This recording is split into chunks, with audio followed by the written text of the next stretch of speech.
Hello and welcome to our reporting season investor spotlight, your shortcut to the results that matter. I'm Andrew Kagan.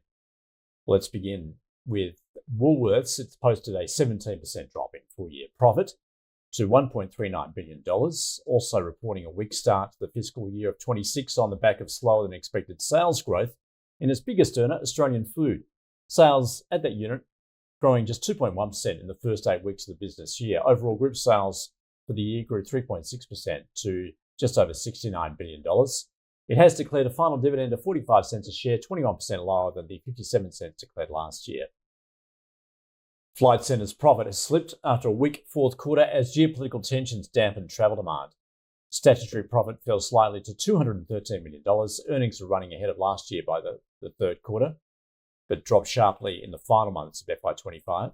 The travel booking company blaming non-recurring costs in Asia and the significant impacts of escalating tensions in the Middle East and fewer Australians travelling to the United States. Chief Executive Graham Turner warning that cyclical headwinds would persist into FY26, but said cost cuts and AI initiatives should soften the impact. It was planning a final dividend of 29 cents a share, bringing the full-year payout to 40 cents a share. Domino's Pizza has posted its first annual loss in 20 years due to one-off restructuring costs associated with the closure of 312 underperforming stores, most of them in Japan.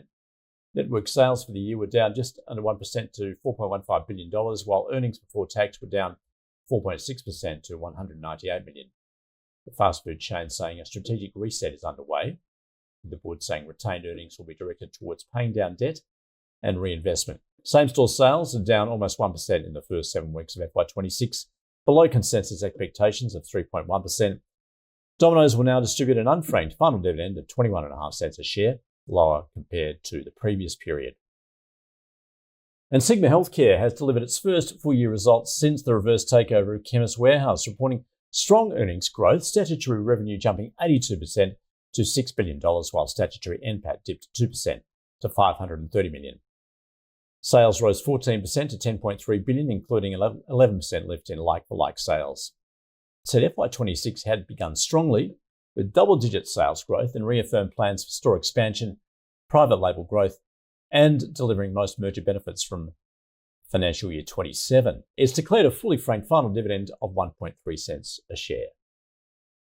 WiseTech Global has missed analysts' expectations on revenue and profit growth as the logistics software giant increased its revenue by 14% to just under $780 million for the full year to the end of June. NPAT rose 17% to $200 million. Analysts had expected revenue to reach $796 million and an after-tax profit of around $220 million.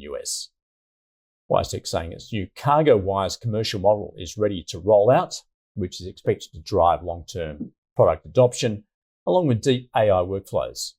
The company declaring a final dividend of 7.7 cents a share, an increase of 24%. Checking in what the brokers are saying in the wake of those company results, after some mixed signals from the conference call with WiseTech, Citi analysts seeing plenty to like from a medium-term perspective, but the near-term growth slowdown is nevertheless considered a clear negative. The broker rating the stock as a buy with a $134 price target. UBS also rating WiseTech as a buy, citing FY25 financials were in line with consensus when adjusted for 11 months of the E2 Open purchase and current consensus price target of $135.07, suggesting upside of almost 30% ex-dividends. Looking ahead tomorrow at what we can expect, and including those companies of TPG Telecom, Mineral Resources, Medibank Private, Bapcor, and AI Media.